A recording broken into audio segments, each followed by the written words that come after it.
Sobrang excited tayo ngayon, Happy ba tayo? Hala, ang kabataan, mga estudyante ng Bislig, ang kasing-kasing mga kabugtungan, maraming salamat sa pagaling ngayon dito sa ating ESIP program, yung Integrated Scholarship Incentives Program na ganap ng ating mahal na Presidente, President Ferdinand R. Marcos Jr. At sa totoo lang po, itong programa ay napakaganda.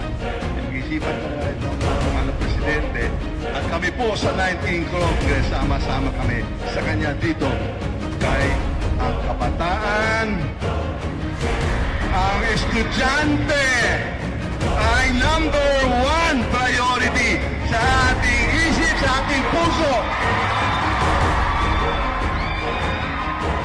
Ang edukasyon ay hindi pribilehiyo.